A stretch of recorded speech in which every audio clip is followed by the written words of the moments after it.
में बोलेंगे बीच में। तो भाई शुरू करते हैं नए एस के साथ, नया दिन, नई शुरुआत, एकदम फ्रेश लग रहे हो आप सब लोग, बहुत ही अच्छे लग रहे हो। अपने लिए तालियां बजा दो पहले।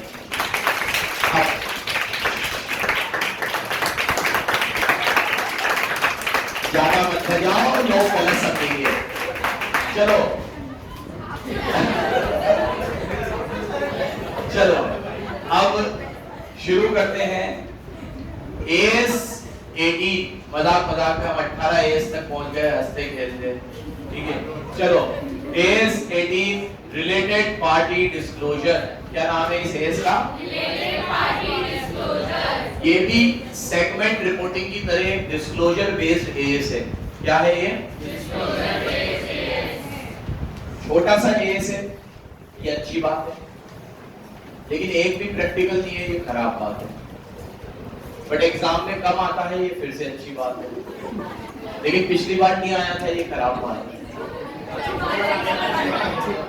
देखो रिलेटेड पार्टी डिस्क्लोजर, सुनो इधर शुभी, रिलेटेड पार्टी डिस्क्लोजर, ये एस की पहले ना इन्होंने स्टार्टिंग में बता दे, एक बार पूरा थीम समझा दो आपको। सबसे पहले इस एस में मैं पढ़ाऊंगा रिलेटेड पार्टी ट्रांजैक्शंस का डिस्क्लोजर देने की जरूरत ही क्यों है, मतलब why this S came into force.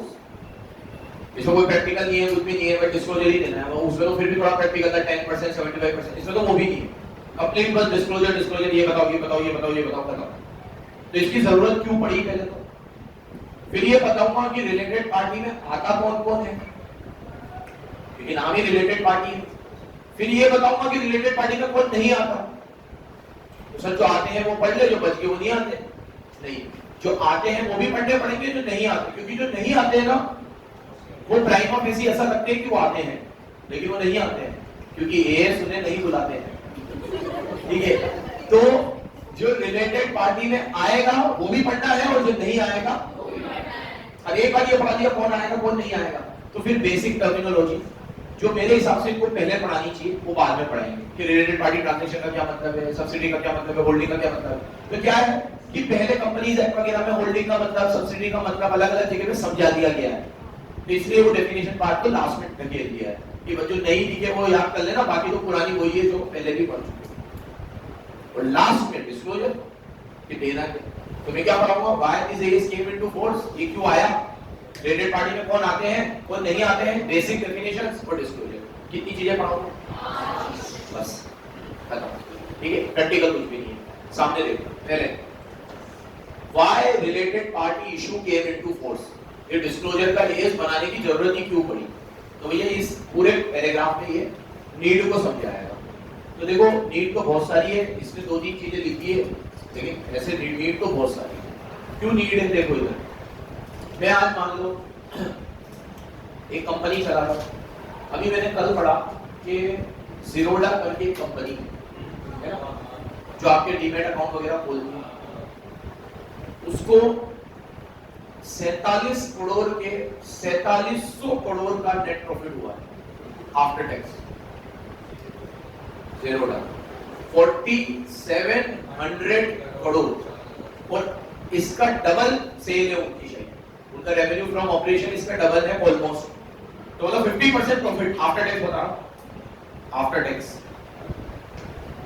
और ये जिनकी है वो निखिल कामत और वो है ना कामत ब्रदर्स, इन दोनों की है ये। और ये प्रॉफिट मैं बता रहा हूं 50-50 करोड़ की सैलरी उठाने के बाद। मतलब ये लोग 50-50 करोड़ का रेवेन्यू एज अ सैलरी उठा चुके हैं। ये तो कंपनी का प्रॉफिट बताऊंगा आपको। ये क्यों, क्योंकि मैं अपने अक्सर लेक्चरों में बोल रहा हूं कि लोग अब स्टॉक मार्केट में भरे पड़े हैं। जो देखो वो डीमेट अकाउंट खुला रहा है, ये क्या करती है जीरोडा, यही तो करती है, डीमेट अकाउंट खोल देती है आपका केवाईसी से, आपको चक्कर का लगाने की जरूरत नहीं है, ठीक है। पिछले साल ही 1 करोड़ लोगों ने डीमेट अकाउंट खुलाया, पिछले महीने से, हाँ पिछले साल या महीने पता नहीं मुझे, साल या महीना भी हो सकता है शायद, मैं वो एग्जैक्टली याद नहीं है, कल ही इसके बारे में पढ़ा था। 1 करोड़ लोगों ने, अब मैं कह रहा हूं इन दोनों भाइयों ने किस बेस पे 50 करोड़ की सैलरी उठाई है। तो अगर कोई और इनकी की कंपनी में सीईओ होता, डायरेक्टर होता और वो अपने वैल्यूएबल इनपुट्स देता, तो क्या उनको भी 50 करोड़ मिलती या नहीं मिलती? क्वेश्चन आके मैं कोई डाउट अराइज नहीं कर रहा हूँ, मैं तुम्हें ये बता रहा हूँ कि इस एएस का उद्देश्य ये है कि जब भी आप रिलेटेड पार्टी से ट्रांजैक्शन करो तो आर्म्स लेंथ प्राइस पे करो, जैसे आप दूसरे लोगों के साथ करते हो, और नहीं तो आप हमें डिस्क्लोजर दो कि आपने इस प्राइस पे ये ट्रांजैक्शन क्यों किया। तो इसलिए एएस आएगा। तो इस एएस का सबसे बड़ा उद्देश्य है ट्रांसपेरेंसी लाना। क्या लाना? ट्रांसपेरेंसी। जो लाखों करोड़ों लोग आपकी कंपनी में पैसा लगाते हैं, उन्हें ये जानना बहुत जरूरी है कि आप जो भी ट्रांजैक्शन कर रहे हो वो ऐसे तो नहीं कर रहे हैं जिसमें कुछ कंपनी के लोगों को या उनके घर वालों को, उनकी घरवाली को फायदा होता हो। आज मैं किसी कंपनी में एमडी हूं तो मैंने मेरी वाइफ को भी कोई पोस्ट दे दी और मेरी वाइफ को भी सैलरी दे रहा हूं, जबकि मेरी वाइफ उस पोस्ट को डिजर्व नहीं करती, मान लो, ठीक है, फिर भी मैं दे रहा हूं। क्वालिफिकेशन है तो अलग बात है, बट डिजर्व ही नहीं करती। लेकिन मैं क्योंकि एमडी हूं तो मेरे को वहां मैनेजर रखना था, वाइफ को रख लिया, और उसको जो सैलरी दे रहा हूं वो आर्म्स लेंथ प्राइस पे नहीं है। इसलिए तो मैं तुम्हें बता रहा हूं why there is need of this is. फिर एक तो ये बताया, एक इसलिए भी नीड है कि कई बार कुछ ऐसे रिलेटेड पार्टी ट्रांजैक्शंस होते हैं जो अगर आप रिलेटेड पार्टी के साथ ना करते तो ट्रांजैक्शन ही ना होता। जैसे आज मैंने बहुत सारा माल बना लिया, बिक नहीं रहा, तो मेरी होल्डिंग कंपनी ने कहा चलो हमें दे दो सारा माल कॉस्ट पे, तो मैंने उसको चेक दिया। अब अगर होल्डिंग ना होती तो मेरे लिए ऐसा कोई बलिदान करने वाला था ही, मतलब ट्रांजैक्शन ही नहीं हो पाता अगर रिलेटेड पार्टी ना होती तो डिस्क्लोजर दो कि होल्डिंग ने क्यों खरीदा, किस रेट पे खरीदा। हम तुम्हें शक की निगाह से नहीं देख रहे हैं, वी वांट डिस्क्लोजर्स। इस एएस में कहीं कोई पेनल्टी वेनल्टी नहीं पढ़ूंगा, वैसे भी किसी एएस में नहीं पढ़ते, ऐसा नहीं किया तो ये होगा नहीं वो होगा। We want disclosure because disclosure means transparency. हर चीज बता दो, बता के करो, कोई दिक्कत ही नहीं है। एक एग्जांपल देता हूं, मैंने शायद तुम्हें पहले किसी एएस में किसी चीज में दिया था, पता नहीं मुझे, बट दिया था शायद एग्जांपल। हम लोग एक, मैंने तुम्हें कहा था हम मैं मुर्सा सर और तेरी सर कमेटी में थे, ठीक है, अभी नहीं है वो कमेटी के एजुकेशनल डिपार्टमेंट की एक तरीके से बोर्ड ऑफ डायरेक्टर की एक कमेटी मान लो, उसमें हम थे। मैं उसमें ट्रेजरर था, अब मुर्सा सर उसके सेक्रेटरी थे और अब्दुल सर उसके वाइस सेक्रेटरी। अब उस कमेटी में वो स्कूल रन करती थी वो कमेटी, और बहुत अच्छे लेवल पे वो काम कर रही थी।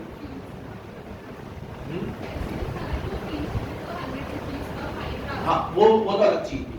अब अभी यहाँ में क्या बता रहा हूँ कि अब उस कमेटी का काम क्या होता है, स्कूल का पूरा मैनेजमेंट देखना, बच्चों की फी वगैरह डिसाइड करना, खर्चों को कंट्रोल करना, सैलरी इंक्रीमेंट क्या होगा टीचर्स का, मतलब ऑल एंड एवरेज स्कूल कैसे चलता है। अब उस स्कूल में जो टीचर्स आते हैं वो भी सब बाहर से आते थे, कोई मुंबई से आ रहा है, नागपुर से आ रहा है, तो उनका अकोमोडेशन भी हमें देखना होता था कि वो कहाँ रहेंगे, उनके घर में जो भी चीजें जरूरत की चीजें हैं वो है कि नहीं।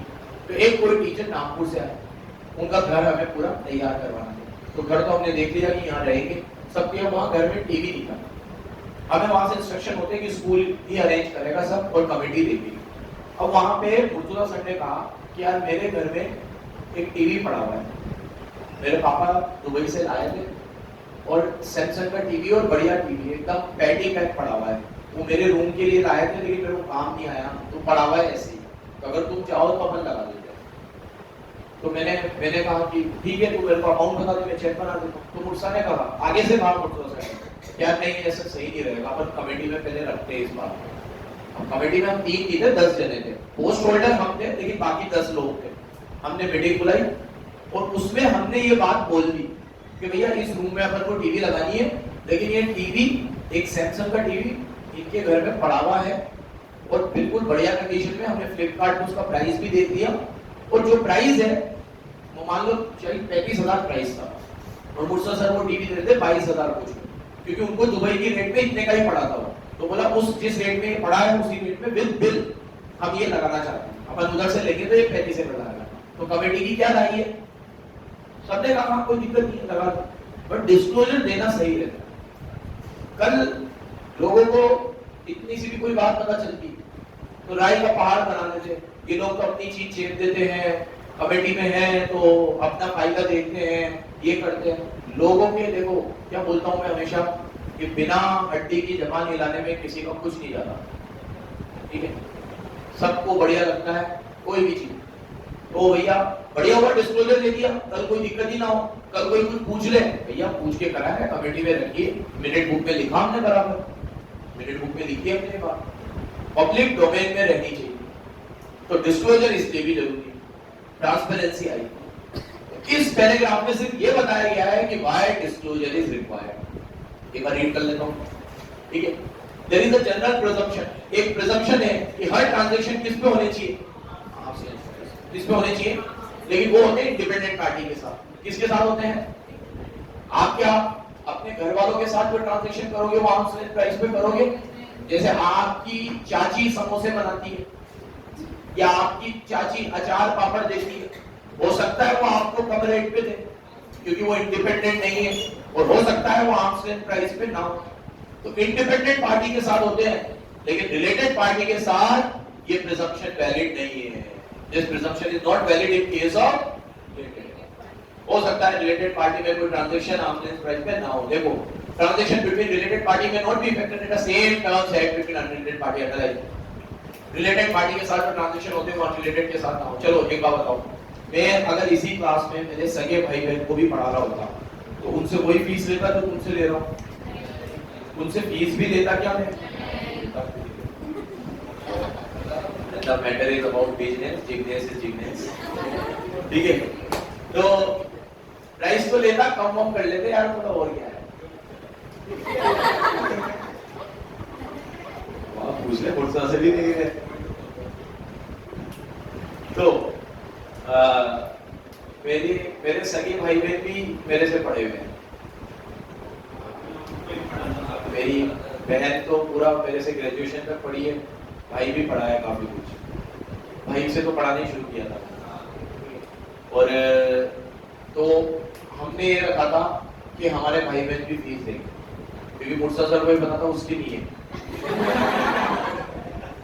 मतलब उसके जो है वो पास आउट हो चुके हैं, तो उसको पता था इनके है दो लोग, तो उन्होंने बड़ी शानदार तरीके से रूल बना दिया कि यार भाई बहन की भी अपन फीस तो रखेंगे, हाँ रखेंगे, सब रखेंगे। हर ट्रांजैक्शन आर्म्स लेंथ प्राइस पे होगा। किस पे होगा? अनरिलेटेड पार्टी के साथ भी और रिलेटेड पार्टी के साथ। Next, some time operating result और फाइनेंशियल रिजल्ट्स ऐसे होते हैं कि अगर रिलेटेड पार्टी ट्रांजैक्शन ना होता तो वो ट्रांजैक्शन ही ना होता। Sometimes the operating result and financial position may be affected by related party transaction even if related party transaction do not occur। मतलब ये टाइप को टिक कर लेना, फिर समझाता हूं मैं। कई बार कुछ ऐसे ट्रांजैक्शन होते हैं कि अगर वो ट्रांजैक्शन रिलेटेड पार्टी ट्रांजैक्शन नहीं भी है ना, तो भी रिलेटेड पार्टी की वजह से वो ट्रांजैक्शन हुआ है। वो ट्रांजैक्शन रिलेटेड पार्टी ट्रांजैक्शन नहीं है, लेकिन रिलेटेड पार्टी होने की वजह से वो ट्रांजैक्शन हुआ है, नहीं वो ट्रांजैक्शन ही ना होता। एक बहुत बड़ा एग्जांपल इसने दिया है, देखो, एक सब्सिडरी कंपनी ने अपने ट्रेडिंग पार्टनर के साथ रिलेशन टर्मिनेट कर दिया क्योंकि उसकी होल्डिंग कंपनी ने एक और सब्सिडरी कंपनी खरीदी जो सेम ट्रेड करती है। मतलब मैं हूं शब्बीर लिमिटेड और मेरी सब्सिडरी है सिद्धार्थ लिमिटेड। मेरी सब्सिडरी क्या है? सिद्धार्थ लिमिटेड।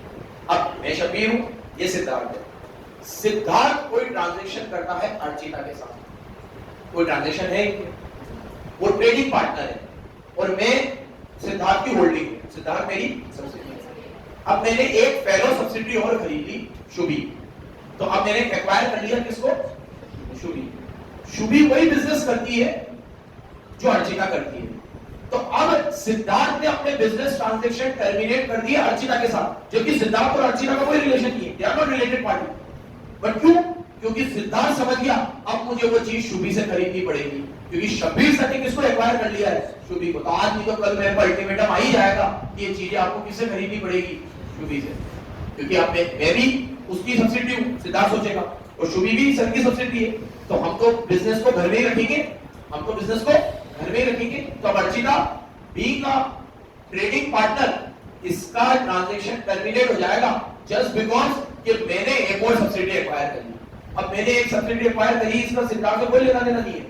जिस सब्सिडी को एक्वायर करा है उसका अर्चिता से कोई लेना देना नहीं है, कंप्लीटली अनरिलेटेड है अर्चिता और सिद्धार्थ, बट उनका ट्रांजैक्शन टर्मिनेट हो गया। क्यों? क्योंकि मेरा और शुभी का एक ट्रांजैक्शन एग्जीक्यूट हुआ। एक एग्जीक्यूट होने की वजह से एक जबरदस्ती में जस्ट बिकॉज कि अर्चिता और शुभी सेम बिजनेस में थे। ये एग्जांपल बराबर से याद रखना, ये दे रखना, तुम घर पे पढ़ोगे ये समझ में नहीं आएगा, इसलिए लिख जरूर लेना। तो अगर मान लो मेरी एक सब्सिडी है सिद्धार्थ और मैंने एक फेलो सब्सिडी ले ली शुभी, सिद्धार्थ बिजनेस करता है अर्चिता के साथ, वो बिजनेस अर्चिता के साथ टर्मिनेट हो जाएगा, जबकि सिद्धार्थ और Archita is not related party और उनका ट्रांजैक्शन रिलेटेड पार्टी ट्रांजैक्शन भी नहीं है, कुछ भी नहीं है उनके बीच में, बट फिर भी वो ट्रांजैक्शन क्यों टर्मिनेट हो गया? क्योंकि मैंने एक फेलो सब्सिडी वो ले ली जो सेम बिजनेस करती है जो अर्चिता करती है। तो अब सिद्धार्थ को सारी चीजें किससे खरीदनी पड़ेगी? शुभी से, और खरीदना किससे था? अर्चिता से। टॉपिक मत भूल जाना, मैं टॉपिक ये पढ़ा रहा हूं कि डिस्क्लोजर्स क्यों रिक्वायर्ड होते हैं। तो पॉइंट नंबर 1 में हमने ये पढ़ा कि डिस्क्लोजर इसलिए रिक्वायर्ड होते हैं क्योंकि रिलेटेड पार्टी और अनरिलेटेड पार्टी के ट्रांजैक्शन आर्म्स लेंथ प्राइस पे होने चाहिए।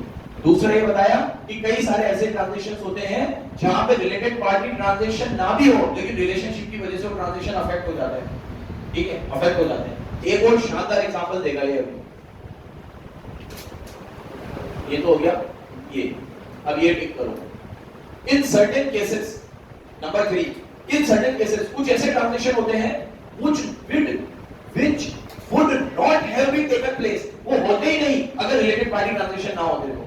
मतलब अभी मैंने बताया कि मैंने कुछ माल खरीद रखा है, माल बिक नहीं रहा और मेरी सब्सिडी कंपनी है ये सिद्धार्थ या मेरी होल्डिंग है सिद्धार्थ, तो सिद्धार्थ ने कहा मैं खरीद लेता हूं सारा माल, तो मेरा माल बिक नहीं रहा तो सिद्धार्थ ने खरीद लिया। तो ये ट्रांजैक्शन सिर्फ रिलेटेड पार्टी ट्रांजैक्शन ही है, वो तो है ही रिलेटेड पार्टी ट्रांजैक्शन।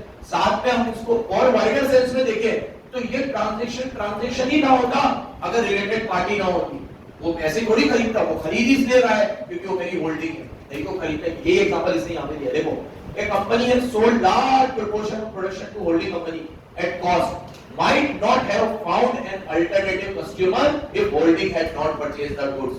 अगर होल्डिंग ना होती तो ये चीज में किसी और को बेच ही नहीं पाता। तो यहाँ पे डिस्क्लोजर देना जरूरी है। इसका खरीदा ही क्यों, ठीक है। जैसे एक बात बताओ, एक बहुत बड़े एग्जांपल दे रहा हूं, बराबर से सुनना।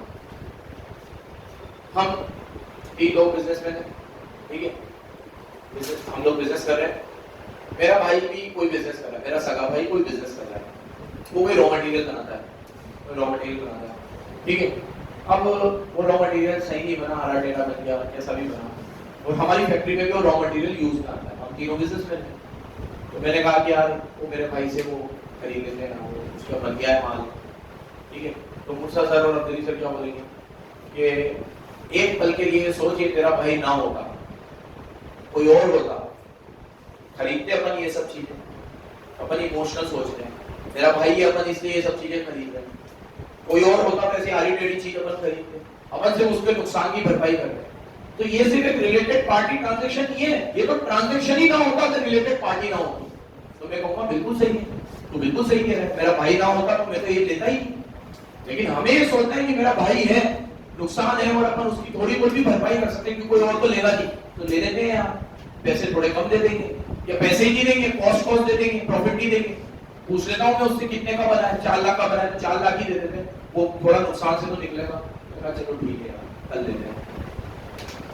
तो इसको वाइडर एस्पेक्ट में देखें तो ये रिलेटेड पार्टी ट्रांजैक्शन नहीं है, ये तो ट्रांजैक्शन ही ना होता अगर कौन ना होती। ये लाइन को टिक करो, in certain cases transaction would not have taken place, वो ट्रांजैक्शन ही ना होते अगर कौन ना होती, रिलेटेड पार्टी ना होती। भूल मत जाना क्या पढ़ा रहा हूं मैं तुम्हें, व्हाई डिस्क्लोजर इज रिक्वायर्ड, हमें डिस्क्लोजर क्यों देने चाहिए। तो इसमें से क्वेश्चन बनने के चांस थोड़े कम लगते हैं मुझे, क्या क्वेश्चन बनेगा इसमें, लेकिन ये समझाना था मुझे, छोड़ना नहीं है कोई चीज।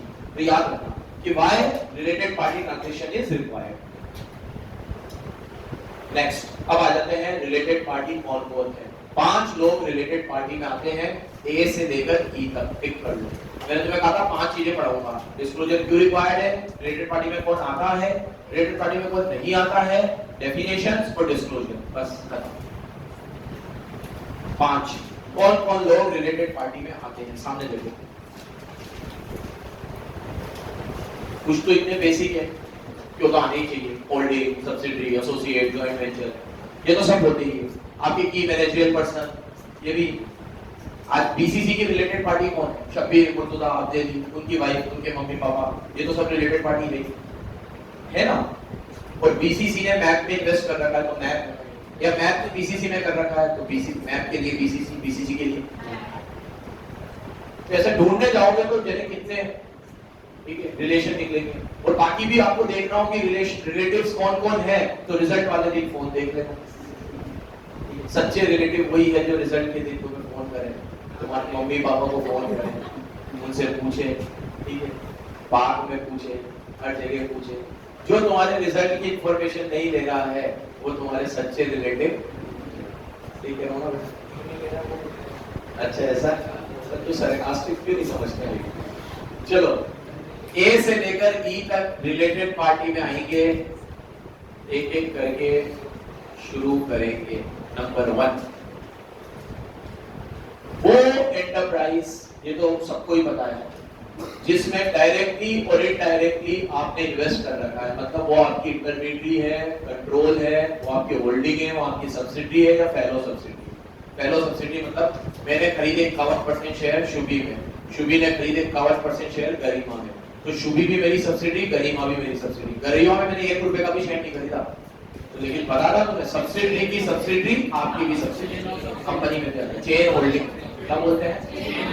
अगर मैंने 51% इन्वेस्ट करा है शुभी में, शुभी ने 51% इन्वेस्ट करा है गरिमा में, तो मेरी 2 सब्सिडी हो गई, शुभी लिमिटेड और गरिमा लिमिटेड। याद रखना पड़ेगा। तो ये तो सबको ही पता है, तो सब्सिडी होती है। तो एंटरप्राइज दैट डायरेक्टली और इनडायरेक्टली थ्रू वन और मोर होल्डिंग, वो एंटरप्राइज जिसमें डायरेक्टली मतलब आपने स्वयं, इनडायरेक्टली मतलब अपनी सब्सिडी के थ्रू, डायरेक्टली मतलब आपने स्वयं, इनडायरेक्टली मतलब सब्सिडी के थ्रू आपने किसी में इन्वेस्ट करा है, तो वो सब आपके क्या कहलाएंगे, रिलेटेड पार्टी। क्या कहलाएंगे? ये सबको पता होना चाहिए, इसमें कोई नई बात नहीं बताई मैंने, ये तो रिलेटेड पार्टी होनी चाहिए। सर 51% वाली बात कहां बोली, आगे बोल देगा। होल्डिंग सब्सिडी के रिलेशन के लिए 51% इंटरेस्ट होना जरूरी है, नहीं बोलिए लेकिन आगे बोल देगा। नेक्स्ट, ये भी तुमने पढ़ा हुआ है, ये भी रिलेटेड पार्टी होती है। एसोसिएट और जॉइंट वेंचर, जैसे हीरो होंडा अलग हो गए, मारुति सुजुकी इनका जॉइंट वेंचर था, अलग हो गए। टोयोटा और किर्लोस्कर पता नहीं होगा, उनका भी एक जॉइंट वेंचर है, खत्म हो गया कि है? जॉइंट वेंचर था, वो एक अलग ऑर्गेनाइजेशन की, एक अलग इन्वेस्ट कर रखा था। हाँ, बीच में। हाँ, मिंत्रा और फ्लिपकार्ट तो ये था कि फ्लिपकार्ट ने मिंत्रा को एक्वायर ही कर लिया। बस उसने क्या करा कि मिंत्रा का नाम चेंज नहीं करा, क्योंकि मिंत्रा के नाम से बहुत सारा स्टेप है। अब उसको फ्लिपकार्ट करके भी क्या करेगा, क्योंकि वो कई जगहों पे आइडेंटिटी ना बताने से ज्यादा फायदा होता है। फ्लिपकार्ट अगर ये नहीं बताएगा ना कि मिंत्रा अलग है, तो ज्यादा फायदा है, क्योंकि फ्लिपकार्ट के कस्टमर तो फ्लिपकार्ट से ले ही रहे। जो फ्लिपकार्ट से दुखी है वो मिंत्रा से ले लेंगे, ये सोच के कि मिंत्रा सस्ता दे रहा है, पैसा तो एक ही जेब में जा रहा है। तो ये भी एक अच्छी स्ट्रेटेजी कि वहां नाम चेंज मत करो, क्यों कर रहे हो? फ्लिपकार्ट का कस्टमर तो फ्लिपकार्ट से ले ही रहा है, जो फ्लिपकार्ट से दुखी हो मिंत्रा से ले लेगा, और मिंत्रा से भी लेगा तो रेवेन्यू तो फ्लिपकार्ट के पास ही जाएगा, तो उसने चेंज नहीं करा। वो जॉइंट वेंचर नहीं है, वो तो एक्वायर ही कर लिया उसको। क्या कर लिया? जॉइंट वेंचर में क्या होगा, आपकी और इसकी आइडेंटिटी रहेगी, पर आप दोनों मिलकर एक काम कर रहे हो, तो वो जॉइंट वेंचर। उसमें आप दोनों का डिसीजन मेकिंग रहेगा 50-50, क्या 70-30 कर लो, कुछ भी कर लो, बट दोनों मिलके एक काम कर रहे हो, वो जॉइंट वेंचर। तो फिर वो होगा। अब देखो, जॉइंट वेंचर तो बता दिया। एसोसिएट बनने के लिए 20% कंट्रोल चाहिए। कितना चाहिए? सब्सिडी बनने के लिए 50% से ज्यादा, 50 और 50 से ज्यादा, मोर देन हाफ लिखना। क्या लिखना? और यहाँ लिखना 20 और मोर देन 20 और। सर ये बता क्यों नहीं रहा है? सब ये पागल का बच्चा है, ये सब चीजें डेफिनेशन में बताएगा। मैं तुम्हें भी बता रहा हूँ, लेकिन ये सब चीजें कहाँ बताएगा? नीचे कहाँ बताया? एसोसिएट कौन है, सब्सिडी कौन, नीचे बताएगा। और नहीं भी बताएगा कि ये जनरल टर्म्स है, कंपनीज एक्ट से ली गई है, कंपनीज एक्ट में भी यही है, तो वहां से ही ले सकते हैं। ठीक है, नेक्स्ट। अब ये सुनना बराबर, बहुत इंपॉर्टेंट है। बाकी ऊपर दो तो रिलेटेड पार्टी होती है, ये बराबर से सुनना। कोई भी ऐसा इंडिविजुअल जो डायरेक्टली और इनडायरेक्टली आपके वोटिंग पावर में कंट्रोल रखता है या सिग्निफिकेंट इन्फ्लुएंस रखता है। सिग्निफिकेंट इन्फ्लुएंस को ये यहां नहीं समझाएगा, नीचे समझाएगा। वोटिंग पावर में कंट्रोल है, सिग्निफिकेंट इन्फ्लुएंस है, और उस बंदे के रिलेटिव, ये सब भी रिलेटेड पार्टी है। जैसे अभी रिलायंस लिमिटेड में मुकेश अंबानी जी के 70% के अराउंड शेयर होंगे। अब आज वो एमडी ना भी रहे तो सिर्फ 70% शेयर होल्डर के बेसिस पे भी हम उन्हें रिलेटेड पार्टी बोल सकते हैं, क्योंकि वो एक ऐसे इंडिविजुअल है जो डायरेक्टली और इनडायरेक्टली रिलायंस को चला सकते हैं। उनका डिसीजन बहुत मैटर करेगा क्योंकि उनका सिग्निफिकेंट, जबकि कोई रिलायंस उनकी सब्सिडी नहीं है। सब्सिडी तो एक कंपनी की दूसरी कंपनी में होती है, और मुकेश अंबानी जी कंपनी नहीं है, इंडिविजुअल है। तो एक कंपनी दूसरी कंपनी को सब्सिडी बनाए वो पॉइंट ए में कवर हो गया, एक कंपनी दूसरी कंपनी को एसोसिएट बनाए वो पॉइंट बी में कवर हो गया। लेकिन एक इंडिविजुअली इतना शेयर होल्ड कर ले कि उसके होने या ना होने से उस कंपनी में बहुत फर्क पड़ता है, क्योंकि बातों का बहुत फर्क पड़ता है, क्योंकि उनके पास शेयर ही इतने हैं, कंट्रोल ही इतना है। तो वो भी रिलेटेड पार्टी है, और उनके रिलेटिव भी क्या है, उनके 2 बच्चे, लड़की, उनकी वाइफ, वो सब के सब क्या है, रिलेटेड पार्टी है, क्योंकि वो इंडिविजुअली ऐसा है। हर कंपनी में एक ऐसा इंडिविजुअल तुम्हें मिलेगा, तुम्हें उसको रिलेटेड पार्टी मानना है। ठीक है, मैं फ्लिपकार्ट की बात करूंगा तो सचिन और बिन्नी को मैं वो इंडिविजुअल बोल दूंगा, भेज दिया तो जो भी है अब, ठीक है, वॉलमार्ट है भाई अब तो, ठीक है। और अभी मैं बात करूंगा किसकी, हाँ ज़ेरोडा की अभी मैं बात करूंगा तो निखिल कामत जो है, ठीक है। मैं अडानी ग्रुप की बात करूंगा तो गौतम अडानी जी है, तो ये जितने भी टाटा की बात, मतलब हर एक में आपको वो इंडिविजुअल मिल जाएगा जिसके पास डायरेक्टली और इनडायरेक्टली इतना इंटरेस्ट है, इतना कंट्रोल है कि वो सिग्निफिकेंट इन्फ्लुएंस रखते हैं। हालांकि सिग्निफिकेंट इन्फ्लुएंस की एक अलग परिभाषा है जो मैं आगे कवर करूंगा। सिग्निफिकेंट इन्फ्लुएंस होने के लिए शेयर होना जरूरी नहीं है, ये मैं आगे बताऊंगा तुम्हें, याद रखना, ठीक है। लेकिन मैं किसी के अकॉर्डिंग चलना चाहता हूं, इसलिए छेड़ूंगा नहीं, लेकिन सिग्निफिकेंट इन्फ्लुएंस आगे आएगा, याद रखना। नेक्स्ट, की मैनेजरियल पर्सन। अब मैं रिलायंस की बात कर रहा था तो उसमें मुकेश अंबानी और ये सब तो की मैनेजरियल पर्सन भी है। नीता अंबानी एक पोस्ट होल्ड करती है, मुकेश अंबानी पोस्ट होल्ड करते हैं, उनके दोनों बच्चे पोस्ट होल्ड करते हैं, तो की मैनेजरियल पर्सन में भी आ गए। की मैनेजरियल पर्सन मतलब आपने टैक्स में भी पढ़ा होगा, आपके MD, WTD, managing director, whole time director, CEO, CFO, जो टॉप अथॉरिटी है आपकी, जो डिसीजन मेकिंग अपने हाथ में रखती है, वो की मैनेजर, वो सब रिलेटेड पार्टी है। और लास्ट, बराबर से सुनना, लास्ट एक बात बताओ मुझे, ए, बी, सी और डी, इन चारों पॉइंट में कितने नेचुरल पर्सन थे और कितने आर्टिफिशियल पर्सन थे? एक एक करके बोलो। हाँ लकीशा, नेचुरल पर्सन थे, तो ए और बी थे आर्टिफिशियल एक तरीके से, और सी और डी थे, मतलब सी और डी में, क्योंकि की मैनेजर पर्सन एमडी, डब्ल्यूटीडी का वो थोड़ी होगा, कंपनी थोड़ी होगी। एमडी कौन होगा? इंडिविजुअल होगा, आपके मेरे जैसा।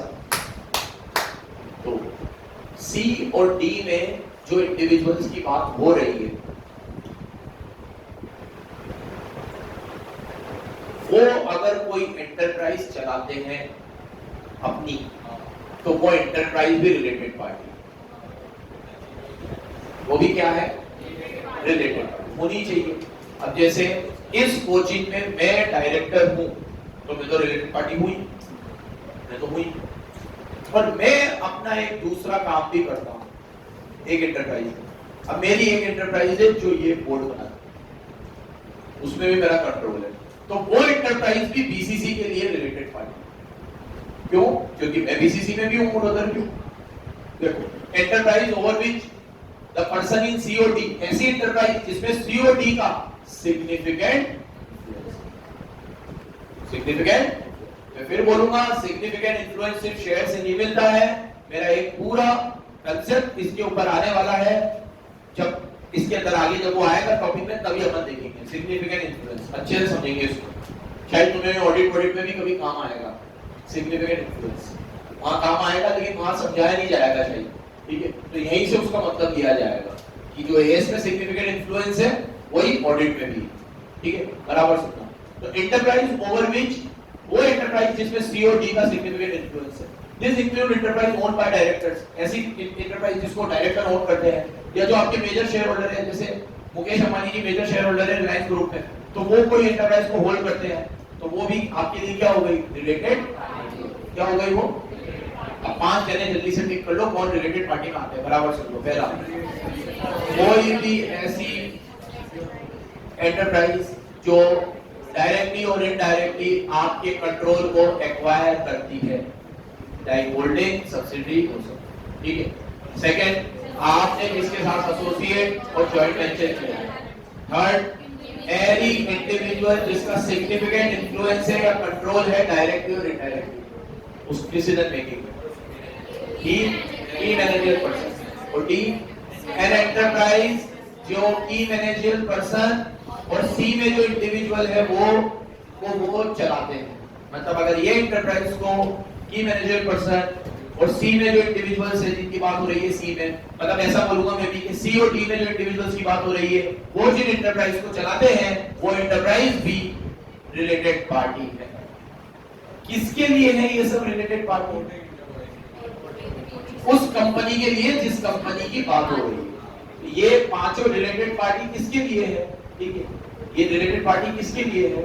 जिस कंपनी की आप बात कर रहे हो, क्योंकि इसमें बहुत सारी कंपनी आ गई ना। अब जैसे मैं ए लिमिटेड की बात कर रहा हूँ, तो ए लिमिटेड की होल्डिंग, ए लिमिटेड की सब्सिडी, ए लिमिटेड के एसोसिएट, ए लिमिटेड का जॉइंट वेंचर, ए लिमिटेड के डायरेक्टर, ए लिमिटेड के मेजर शेयर होल्डर, ए लिमिटेड के डायरेक्टर और मेजर शेयर होल्डर जिस एंटरप्राइज को होल्ड करते हैं वो एंटरप्राइज, ये सब पूरा गुच्छा किसके लिए रिलेटेड पार्टी है? ए लिमिटेड। क्योंकि अभी यहाँ कंसर्न कंपनी कौन है? हाँ, तो ये मैंने पढ़ाया कौन रिलेटेड पार्टी होती है। नेक्स्ट, कौन नहीं होती है। ये रिलेटेड पार्टी नहीं होती, ठीक है, बराबर से सोचो। आज मैं ए लिमिटेड में डायरेक्टर हूं और मैं बी लिमिटेड में भी डायरेक्टर हूं। डायरेक्टर का पूरा टॉपिक आप सीए फाइनल में पढ़ोगे, उसमें ये आएगा कि ए पढ़ लिया कब पढ़ा गया, हाँ सीए फाइनल से लो ठीक है, वो ऑब्जेक्टिव करनी है ना, मतलब लेकिन पढ़ोगे तो सही हो, तो पढ़ना ही है। डायरेक्टर तो मेरा ये है कि भले ऑब्जेक्टिव भी करती हो तो भी डायरेक्टर तो पढ़ना बहुत काम आएगा। इन्होंने भी एक बहुत बड़ी गलती करी है, शायद यहाँ से कभी ना कभी इंटर की लोगों को भी चेंज कर पूरा के डायरेक्टर तो डालेंगे, क्योंकि इंपॉर्टेंट है। आपने ऑडिटर पढ़ लिया, आपने अकाउंट पढ़ लिया, आपने मीटिंग पढ़ ली, एजीएम पढ़ ली, मोटा मोटा चीज आपने पढ़ लिया, पर डायरेक्टर ही रह गया आपका। डायरेक्टर एक बहुत बड़ी चीज है, उसको ऐसे हवा में नहीं डाल सकते लोग। कभी ना कभी इन लोगों को लगेगा कि डायरेक्टर एक इंपॉर्टेंट टॉपिक है तो इधर ही लाएंगे हो, क्योंकि फाइनल से तो लॉ पूरी हटा दिए मतलब ऑब्जेक्टिव कर दी पूरी। अब देखो इधर सामने देखो, अब डायरेक्टर जो है, मैं ए लिमिटेड में भी डायरेक्टर हूँ, मैं बी में भी हूँ। अब वो डायरेक्टर वाले चैप्टर में आएगा कि एक बंदा कितनी कंपनी की डायरेक्टरशिप होल्ड कर सकता है, 15 कंपनियों में डायरेक्टर बन सकता है। तो अगर वो इसमें भी है और इसमें भी है तो कोई दिक्कत, हाँ वो मैनेजिंग डायरेक्टर या होल टाइम डायरेक्टर एक ही कंपनी में बन सकता है। बट वो नॉर्मल जो डायरेक्टर होते हैं ना, जो मीटिंग अटेंड करने आते हैं, मीटिंग अटेंड करके चले जाते हैं, वो डायरेक्टरशिप आप कितनी भी कंपनी में ले सकते, मतलब 15 में ले सकते हो। क्या अभी मेरी तरफ देखो, अब मैं डायरेक्टर हूँ ए लिमिटेड में और बी लिमिटेड में डायरेक्टर हूँ, तो क्या ए लिमिटेड और बी लिमिटेड आपस में रिलेटेड पार्टी है? नहीं है। रीजन, मैं की मैनेजरियल पर्सन नहीं हूँ, सिर्फ डायरेक्टर, और सारे डायरेक्टर की मैनेजरियल पर्सन नहीं होते। की मैनेजरियल पर्सन में आते हैं managing director, hold time director, जो बड़ी बड़ी पोस्ट होल्ड करते हैं, जिनके हाथ में डिसीजन मेकिंग होती है। कुछ डायरेक्टर ऐसे होते हैं जो सिर्फ कंपनी में मीटिंग अटेंड करने आते हैं, उन्हें मीटिंग अटेंड करने की सिटिंग फीस मिलती है, वो एजेंडा डिस्कस करते हैं, अपना ओपिनियन एक्सप्रेस करते हैं, पैसे लेके चले जाते हैं। इंडिपेंडेंट डायरेक्टर जो कौन है? जो कंपनी में डिपेंडेंट नहीं है कोई पोस्ट पे। तो अगर मैं ए लिमिटेड में डायरेक्टर हूँ और क्योंकि मैं बी में भी डायरेक्टर हूँ, तो बी और ए रिलेटेड हो गए। ऐसे तो डायरेक्टर में सी में भी हूँ, डी में भी हूँ, तो सब रिलेटेड हो गए आपस में, तो वो नहीं है रिलेटेड। यही पढ़ाता हूँ मैं, कौन रिलेटेड? सुनो, two companies are not related simply because they have common director. Simply because they have common director. So if A limited and B limited have director Mr. Shabir, then it will not make them related party. It will not make them related party. अब ये सुनो, if common director is able to influence the both company, तो फिर वो related party है। अगर मैं दोनों पार्टी को क्या कर रहा हूँ, और वो एक डायरेक्टर की पावर नहीं है कि वो इन्फ्लुएंस कर सके, फिर वो मैनेजिंग डायरेक्टर होगा या होल टाइम डायरेक्टर होगा, फिर वो एक बड़ी पोस्ट पे होगा। Simply a director can not control anything, simply a director, ठीक है। अच्छा देखो, थोड़े टाइम पहले मूर्छा सर ने मुझे कहा कि यार अपन लोग है ना डिसीजन मेकिंग को और अच्छा करने के लिए अपने में से अपने दोस्तों में से या अपनी सीए फ्रेटर्निटी में से कुछ डायरेक्टर्स अपॉइंट करते हैं। हाँ क्यों कह रहा है, सर ने बताया होगा, ठीक है, कि डायरेक्टर्स अपॉइंट करते हैं। कैसे कि अभी मैं किसी सीए को जानता हूँ, अच्छे दोस्त थे मेरे, उनके कोई सीए अच्छे दोस्त थे, या उनके कोई बिजनेसमैन अच्छे दोस्त थे जिनका बिजनेस में अच्छा कमांड है, उन्होंने अपने बिजनेस को बहुत हाई तक ले गए हैं। तो उन्होंने कहा ऐसे 8-10 जने को अपन लोग डायरेक्टर बनाते हैं अपनी कोचिंग, 8-10 नहीं तो 4-5 डायरेक्टर बनाते, और एक बोर्ड ऑफ डायरेक्टर की अपन मीटिंग रखेंगे महीने में 1 बार या महीने में 2 बार, जैसे भी सूटेबिलिटी। उसमें उनके भी वैल्यूएबल इनपुट्स लेते हैं अपन के कोचिंग को और आगे बढ़ाने के लिए, क्योंकि बातचीत करने से बहुत सारी अच्छी अच्छी चीजें निकल कर आती हैं, जितने दिमाग होता है वो चीजें अपन करेंगे। हाँ कमेंट कर ले पहले तू, है ना, हाँ जो भी चीज बोलूं या तो इधर या उधर, एक कमेंट तो फेंक ही दिया था, बीच में बैठ जाती है जोन जोनी जनार्दन जोकर। तो अब वो उन्होंने कहा कि भाई ऐसा करते हैं अपन, ठीक है। तो अगर हम ऐसा कुछ करते तो जो 4-5 डायरेक्टर आते उनमें, और क्योंकि हम भी 3 डायरेक्टर है, कुछ फर्क होता, हमारी बात में वजन ज्यादा होता, उनकी बात को हम ऐसा ओपिनियन लेते, लेकिन अमल करना ना करना हमारे ऊपर। तो डायरेक्टर और एक इन्फ्लुएंस करने वाला डायरेक्टर में बहुत फर्क होता है। तो just because you are simply a director in both the companies, it doesn't make that company a related party. But if you are a director who have significant influence in both the companies, who is the major decision maker, then both companies are related party. ये बराबर याद रखें। सिर्फ director होने में और influential director होने में बहुत फर्क है। सिर्फ डायरेक्टर तो बन सकते हैं, ये एग्जांपल याद रखें। तो अगर हम 5 डायरेक्टर इस कंपनी में रख भी ले, वैसे तो हमारी कोई कंपनी नहीं है, एक पार्टनरशिप फॉर्म है, पार्टनरशिप फॉर्म में तो सिस्टम होता ही नहीं है, लेकिन उनको लगा कि जैसे कंपनियों में सिस्टम होता है ऐसे पार्टनरशिप फॉर्म में अपन ये सिस्टम अगर करें तो इम्प्लीमेंट, तो 4-5 जने आएंगे अपने इनपुट देंगे। मैंने कहा उनको पैसे, क्योंकि हर डायरेक्टर की सिटिंग फीस होती है, तो उन्होंने कहा खाना वाना खिला के भेज देंगे और चिकन लेकर तो लेंगे। तो मैंने कहा अगर ऐसा हो, खाना वाना खाने के लिए वो आ सकते हो, ठीक है, तो ठीक है। तो फिर क्या हुआ, वो चीज इम्प्लीमेंट नहीं हुई। इम्प्लीमेंट का हमने एक बार सोचा, मुझसे लगे या कुछ भी दिमाग में आ जाता है, तो भावनाओं में होते हैं ना मुझे, तो खुद अपनी भावनाएं व्यक्त कर देते हैं।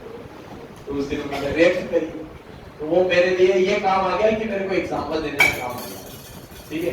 चलो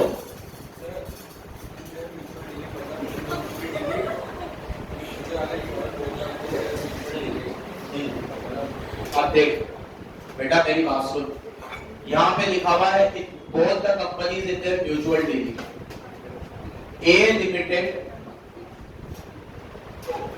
पढ़ लो रिलेटेड पार्टी, A Limited और B Limited में मैं डायरेक्टर हूँ, तो ये दोनों रिलेटेड पार्टी नहीं है, लेकिन मैं इन्फ्लुएंशियल डायरेक्टर हूँ, बराबर सुनना, तो ये दोनों रिलेटेड पार्टी है अगर ये म्यूचुअली डील करते हैं। हाँ अभी कभी वो डील ही नहीं कर रहे एक दूसरे के साथ, तो रिलेटेड पार्टी मान के करोगे क्या, डिस्क्लोजर क्या दोगे? रिलेटेड पार्टी होने के लिए रिलेटेड पार्टी ट्रांजैक्शन होना चाहिए, बोलो।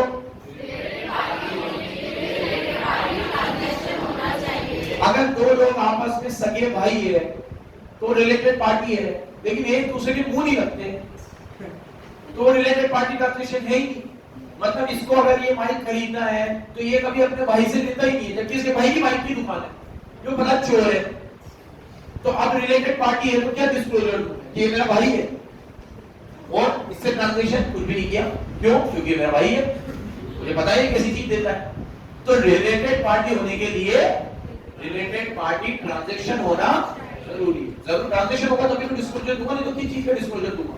डिस्क्लोजर देने के लिए ट्रांजैक्शन होना चाहिए। मैं तुम्हें पढ़ा रहा हूं कौन रिलेटेड पार्टी नहीं होता।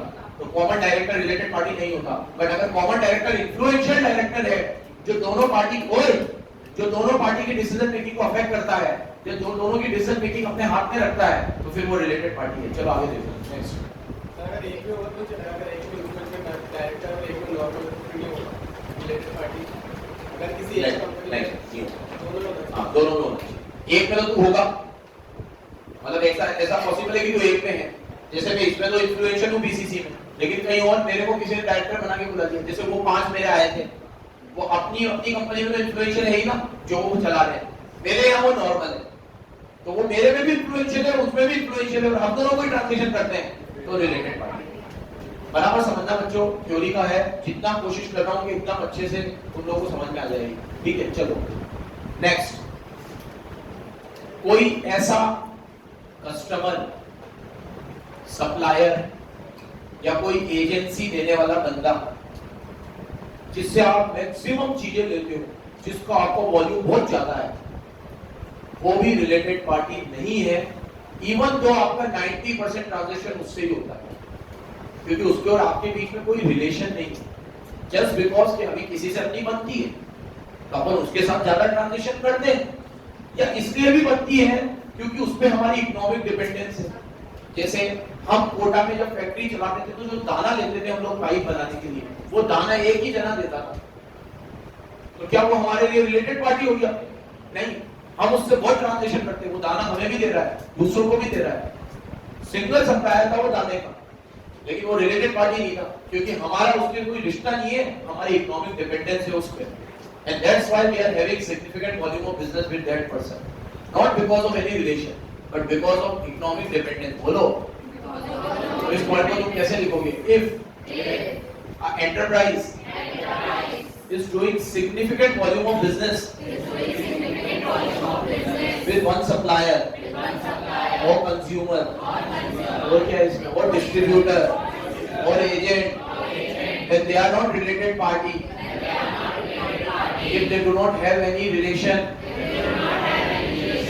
and have a significant economic dependence on that person, तो किसी के साथ अपन डिपेंडेंस की वजह से जुड़ते हैं, रिलेशन की वजह से। कई बार होता है ना कि दो दोस्त तो ऐसा साथ में रहते हैं कि कोई भाई भी ऐसे नहीं रहता होगा। ठीक है, लड़कियों के लिए नहीं बोला मैंने। तो ये दो लोग तो ऐसे साथ रहते हैं कि दो भाई भी ऐसे साथ में नहीं रहते होंगे। गजब का याराना है इनका, दो सगे भाइयों में भी नहीं हो सकता। ठीक है, तो वो लोग रिलेटेड पार्टी नहीं है जस्ट बिकॉज कि वो लोग साथ में रहते हैं, साथ में बिजनेस करते हैं, एक बंदा उससे ही माल खरीदता है, सब कुछ लेता है। हाँ, लेकिन अगर इसमें आर्म्स लेंथ प्राइस की रिक्वायरमेंट पूरी नहीं हुई, जो मेन रिक्वायरमेंट है, तो फिर रिलेटेड पार्टी है। ये बात मैं आगे करूँ। ट्रांजैक्शन आर्म्स लेंथ प्राइस पे होनी चाहिए, किसपे होनी चाहिए? एक हाथ की मास के। हाँ बोल ना, अब सिंगल कस्टमर तो मुश्किल है बेटा, मतलब इसमें लिखने वाली बात है। सप्लायर एक होना ठीक है, वो कस्टमर एक ही है तुम्हारा, तुमसे सब एक ही जना देता है, मुश्किल है मतलब। फिर भी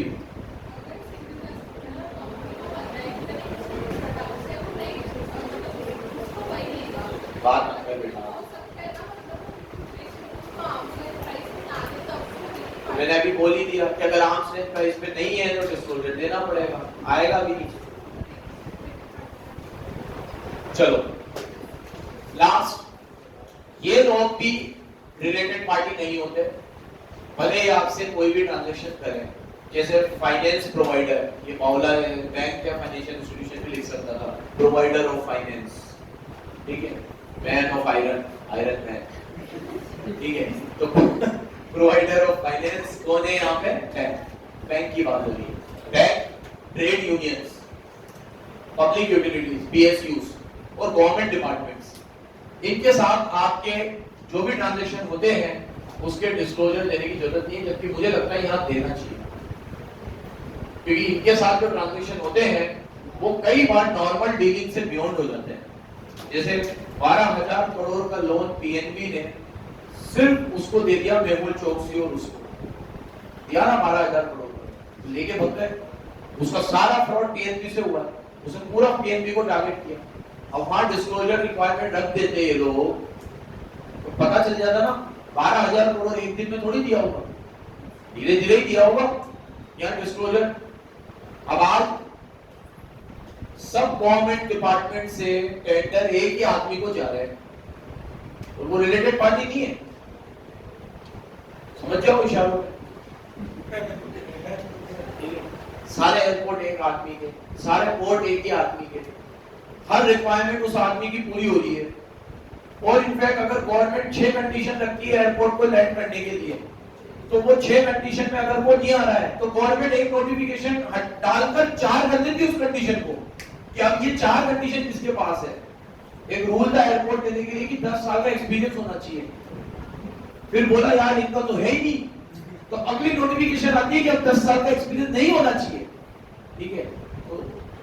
और अब वो कर रहे हैं ट्रांजैक्शन आपस में, और क्योंकि वो गवर्नमेंट डिपार्टमेंट के साथ हो रहे हैं, तो रिलेटेड पार्टी, उन्हें मानो रिलेटेड पार्टी को डिस्क्लोजर दो। यही तो क्या होता है कि भीड़ में नॉर्मल ट्रांजैक्शन भी डर जाते हैं। मैं 5,000 करोड़ के बिजनेस कर रहा हूँ, 1,000 करोड़ के गवर्नमेंट के साथ कर लिए, किसने देखा? जंगल में मोर नाचा, किसने देखा? दिखाओगे तो देखेगा, दिखाओ मोर को नाचता हुआ। कब दिखाओगे? जब रिलेटेड पार्टी ट्रांजैक्शन मानोगे, मानेगी, ठीक है। बैंकों के साथ नहीं माने, ट्रेड यूनियन के साथ आपकी साठगांठ होती है और वो ट्रेड यूनियन कोई रूल लगाती है जो आपके फेवर में हो। कुछ दो तीन फिल्म इंडस्ट्री में ऐसा होता है। फिल्म इंडस्ट्री में जो फिल्म फेडरेशन है उसमें कुछ ऐसे बड़े बड़े लोग बैठे होते हैं जो कुछ प्रोड्यूसर के साथ साठगांठ होती है, वो उन्हीं प्रोड्यूसर को फेवर देते, छोटी पिक्चरें रिलीज ही नहीं होने देते, छोटी पिक्चरें रिलीज ही नहीं होने देते। छोटी पिक्चरें रिलीज होती है तो ये आइनॉक्स पीवीआर वगैरह उन्हें स्क्रीन ही नहीं देते, उन्हें स्क्रीन नहीं देते। तो वो लापता लेडीज वहां चली गई ऑस्कर तक, अपडेट हो गई मतलब, ठीक है।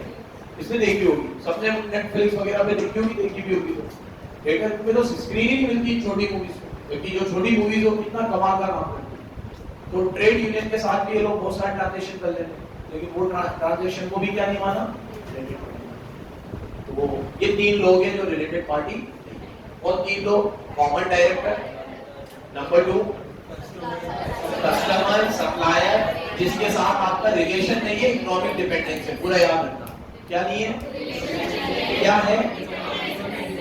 Number 3 bank, trade unions, government departments, PSUs, इस तरह के लोग, इनके साथ काफी है कि और पढ़ा दो, पढ़ा दें तो यार, अभी तो 12 ही बजे।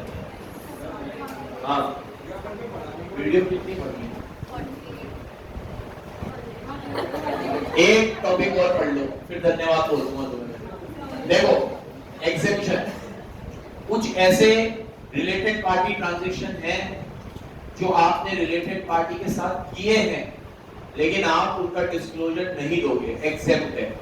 तो 3 एक्सेप्शन भी पढ़ा दूं। अभी तक ये पढ़ा दिया, क्या रिलेटेड पार्टी में आएगा, क्या रिलेटेड पार्टी में नहीं आएगा। लास्ट चीज और पढ़ा दूं, एग्जेम्पशन, ठीक है, जल्दी आ भैया। एग्जेम्पशन, एग्जेम्पशन मतलब कि ये रिलेटेड पार्टी ट्रांजैक्शंस है, ध्यान से सुन लेना। एग्जेम्पशन, ये रिलेटेड पार्टी ट्रांजैक्शन है लेकिन इनका डिस्क्लोजर नहीं देना तुम्हें, एग्जेम्प्ट है। नंबर 1, अगर रिलेटेड पार्टी ट्रांजैक्शन देने से कॉन्फिडेंशियलिटी अटेन हो रही, कॉन्फिडेंशियलिटी में प्रॉब्लम आ रही है। जैसे आज मान लो मैंने कोई रिलेटेड पार्टी ट्रांजैक्शन किया किसी ए ऑर्गेनाइजेशन के साथ, और उस ए ऑर्गेनाइजेशन को गवर्नमेंट ने क्या रखा है कि भैया आपकी जो चीजें हैं वो मार्केट में ओपन नहीं होनी चाहिए, अगर ये रेटें मार्केट में ओपन हो गई तो मार्केट का इक्विलिब्रियम बिगड़ जाएगा। और मैंने उसके साथ ट्रांजैक्शन किया था तो वो रिलेटेड पार्टी का, तो मैंने डिस्क्लोजर दे दिया। तो जो चीजें सरेआम नहीं करनी थी मैंने वो सरेआम कर दी, किस एएस की वजह से। तो ये एएस ने कह दिया है कि हमारी वजह से अगर कॉन्फिडेंशियलिटी डिस्टर्ब हो रही हो तो मत करना, आपकी कॉन्फिडेंशियलिटी ऊपर है, हमारे डिस्क्लोजर नीचे है, ठीक है। आप पहले अपनी कॉन्फिडेंशियलिटी मेंटेन करना। अगर आपको लगता है किसी चीज से इनसाइडर ट्रेडिंग हो सकती है, किसी चीज का डिस्क्लोजर देने से क्या हो सकती है, इनसाइडर ट्रेडिंग हो सकती है। कुछ ऐसी चीजें जो बाहर आएगी तो मार्केट का इक्विलिब्रियम बिगड़ सकता है। कुछ चीजें ऐसी है जो थ्रेट हो सकती है इकोनॉमी के लिए, दुश्मन देश को पता चल जाए तो दिक्कत हो सकती है, बहुत सारी चीजें होती है इसमें, तो मत देना डिस्क्लोजर, कोई दिक्कत नहीं। पिक करो, any related party transaction laid down A718 do not apply to circumstances where providing such disclosure which conflict with the reporting enterprise duty of confidentiality, जिससे आपकी confidentiality की ड्यूटी अफेक्ट होती है। तो भैया आपकी ड्यूटी पहले है, ये बात है। आपको बोला गया है कि इन चीजों को कॉन्फिडेंशियल रखो, तो कॉन्फिडेंशियल रखो, फिर आप डिस्क्लोजर मत करो। तो नंबर 1 एक्सेप्शन होगी कॉन्फिडेंशियलिटी। क्या हो गई?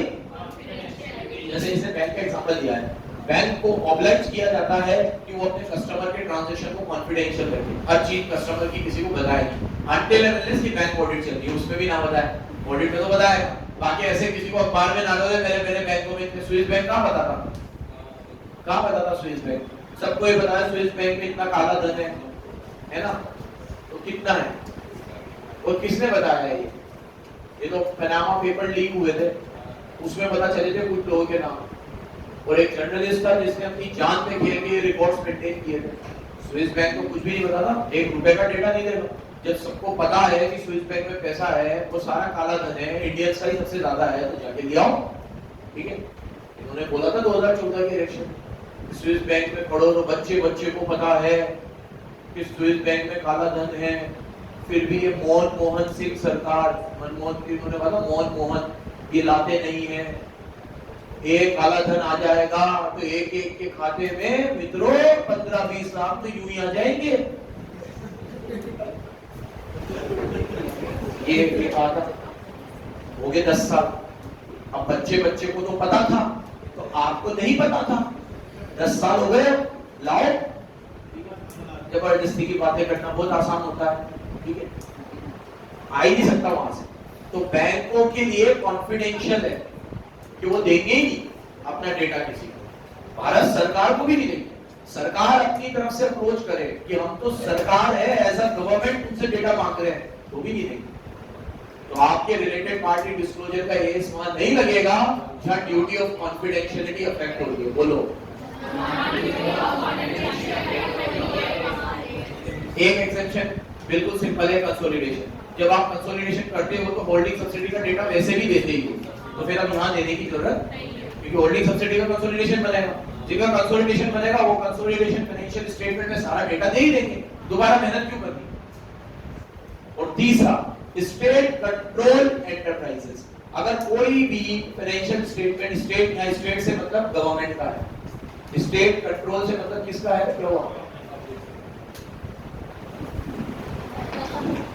स्टेट कंट्रोल से मतलब किसका है यहाँ पे? अरे प्लीज इसको लगा दे अंदर से। अरे बेटा जाओ जल्दी में, हीरो जो अपना।